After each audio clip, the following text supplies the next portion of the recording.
Hello दोस्तों, the finally TfL आपके लिए लाया है आपके लिए 50 दिन का कोर्स।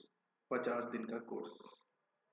अक्सर मैंने देखा है कि बहुत सारे स्टूडेंट ऐसे होते हैं जो पूरे साल में इतनी ज़्यादा मेहनत नहीं करते। उन्हें लगता है कि ठीक है, जैसा भी हो जाएगा।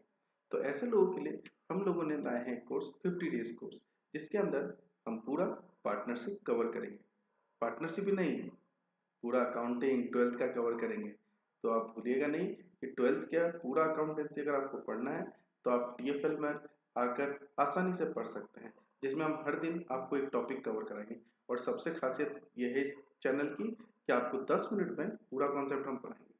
अगर आपको पूरा कॉन्सेप्ट 10 मिनट में पढ़ना है तो आप टीएफएल को सब्सक्राइब करें और नोटिफिकेशन का बेल दबाएं, जिससे आपको इजीली नोटिफिकेशन मिल सके। मैं नितेश ठाकुर आपको आज पहला चैप्टर फंडामेंटल ऑफ पार्टनरशिप का इंट्रोडक्शन पढ़ाने जा रहा हूँ। तो get ready for this new and very excited presentation and the course. तो सबसे पहले हम पढ़ते हैं आज का पहला टॉपिक, इंट्रोडक्शन ऑफ पार्टनरशिप। तो सबसे पहले बच्चों याद रखो कि अकॉर्डिंग टू सेक्शन 4 होता क्या है कि पार्टनरशिप का अकॉर्डिंग सेक्शन 4 कहता है किसका, तो Indian partnership act 1932। Indian partnership act 1932 कहता है कि पार्टनरशिप जो है वो रिलेशन है between two or more persons का, two or more person का, who have agreed to share profits of a business carried by carried on by all or any one of them acting for all। Simple सी बात समझिए दोस्तों, जब भी आप partnership का बात समझते हैं तो इसमें कम से कम दो, मिनिमम टू और ज्यादा से ज्यादा इन जनरल बिजनेस। जब हम मोर की बात करते हैं तो आप एक बात याद रखिएगा, जो जनरल बिजनेस है उसमें होते हैं 50। एंड द बैंकिंग बिजनेस, जब बैंकिंग बिजनेस की हम बात करेंगे, जब हम बैंकिंग की बात करेंगे तो उसमें होते हैं 20। तो याद रखिएगा, मिनिमम 2 एंड मैक्सिमम जनरल में 50 एंड बैंकिंग में होते हैं केवल आपके 20। सबसे पहला जो एक मार्क में क्वेश्चन पूछा जाता है, इसका ये आंसर मिल जाता है। और इसके अलावा आप समझिए, इसमें बात किया जाता है एग्रीड टू शेयर प्रॉफिट्स। अब इसमें आप ये सोच रहे होंगे कि इस तरह से हाईलाइट क्यों किया गया है। तो आपको ज्यादा कुछ नहीं करना है, आपको जितना हाईलाइटेड वर्ड है बस उसे याद करना है। जैसे two or more persons agreed share profits and business carried on by all or any of them acting for all. ऐसा मैं क्यों बोल रहा हूँ, ऐसा बोलने का रीजन है इसका कैरेक्टरिस्टिक। देखिए, जब हम कैरेक्टरिस्टिक देखते हैं तो कमाल की बात देखिए, इसमें कैरेक्टरिस्टिक में 4 पॉइंट आता है। इसमें सबसे पहला पॉइंट आता है आपका to or more person. That means कि हम किसकी बात करेंगे, तो टू और मोर पर्सन से बात करेंगे। Then agreement, second point is agreement. Third is division of profit and fourth one is business carried by all or any of them acting for all. अब इस पॉइंट को हम थोड़ा सा समझने की कोशिश करते हैं। जब सबसे पहला पॉइंट हम समझते हैं तो इसमें बोला गया है टू और मोर पर्सन। जैसा कि मैंने आपको डेफिनेशन भी बता दिया, ये सिर्फ मिनिमम है। मैक्सिमम की बात करें तो इसको हम दो पार्ट में बांटते हैं, पहला जनरल, दूसरा बैंकिंग। जनरल में आपके पास होते हैं 50 एंड बैंकिंग में होते हैं 20। ये बात बिल्कुल नहीं भूलिएगा, ये एक मार्क का क्वेश्चन बनता है। सेकेंड टर्म आता है एग्रीमेंट। याद रहे, ये एग्रीमेंट सिर्फ एग्रीमेंट वर्ड से नहीं चलेगा, इसमें एक वर्ड होता है which is called mutual agreement. Mutual agreement होता क्या है ना कि एक पार्टनर या दो पार्टनर या तीन पार्टनर, पांच पार्टनर, जितने भी पार्टनर है, इन्हें सबको म्यूचुअली एग्री करना पड़ेगा। म्यूचुअली मीन्स होता है कि एक दूसरे की बात समझकर, मानकर। कोई भी किसी को फोर्स नहीं कर सकता है, कोई भी किसी पर्सन को फोर्स नहीं कर सकता है कि उसे पार्टनरशिप ज्वाइन करनी है या उसे किसी तरह का प्रॉफिट शेयरिंग में चेंज करना है।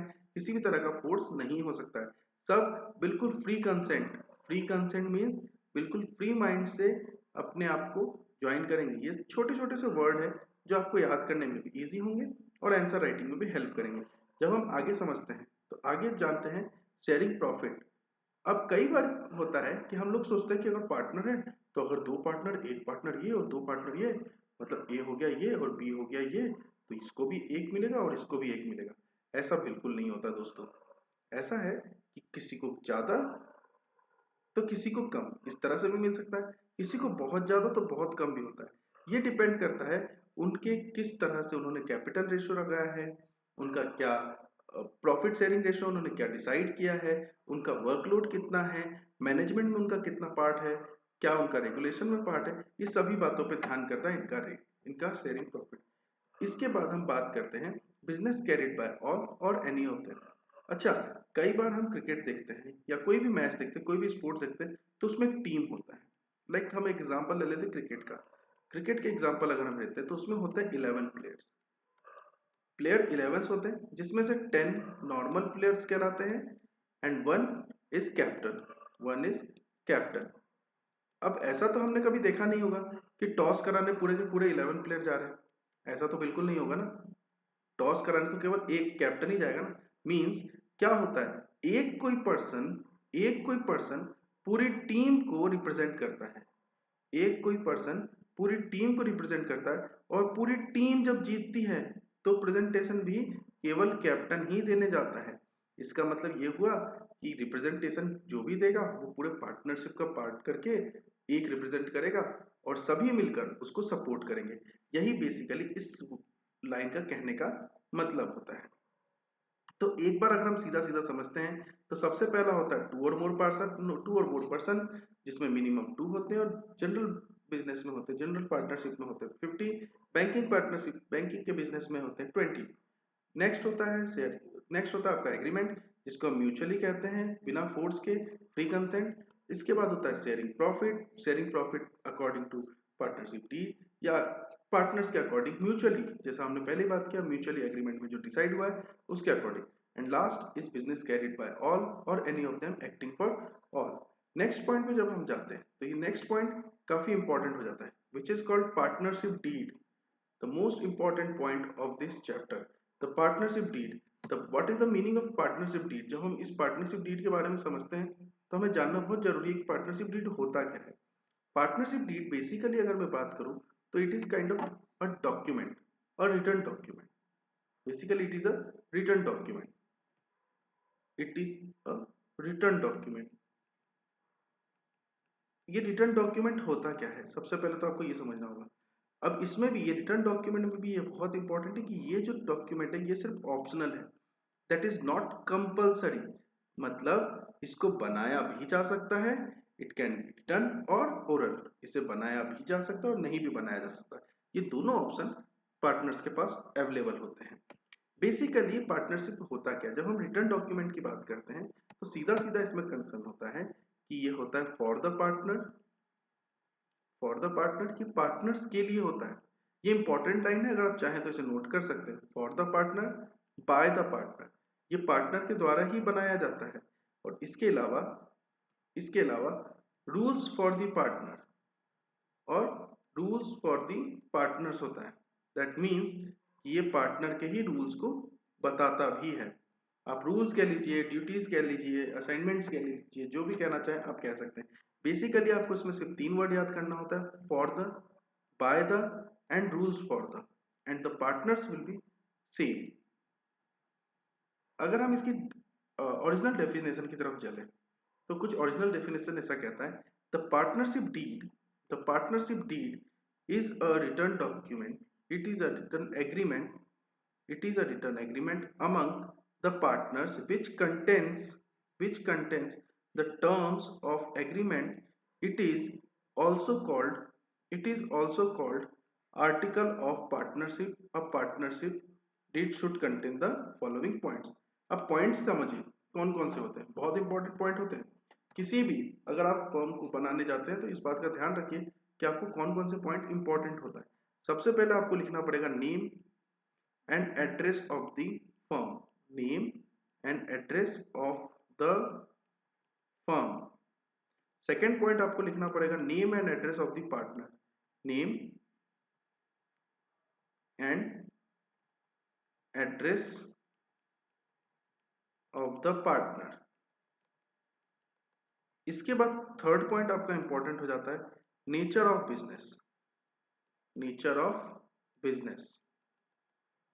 फोर्थ पॉइंट आपका आ जाता है, फोर्थ पॉइंट बहुत इंपॉर्टेंट होता है, दैट शेयरिंग प्रॉफिट। कौन कितना शेयर कर रहा है, शेयरिंग ऑफ प्रॉफिट। ऐसे कई पॉइंट है, बेसिकली आपको 4 से 5 पॉइंट पूछे जाते हैं, तो आप इन पर काम करिएगा, जितना हो सके उसके हिसाब से काम करिएगा, ठीक है। इसके बाद हम ये जानते हैं कि आखिर पार्टनरशिप डीड की नीड क्या है या इंपॉर्टेंस क्या है। तो आपको इंपॉर्टेंस समझने के लिए समझिए कि पार्टनरशिप डीड जो है वो रिटर्न एज अ एविडेंस काम करता है, एज अ एविडेंस काम करता है। जब पार्टनर्स के बीच में कुछ भी कंफ्लिक्ट्स होते हैं, कोई भी कंफ्लिक्ट्स होते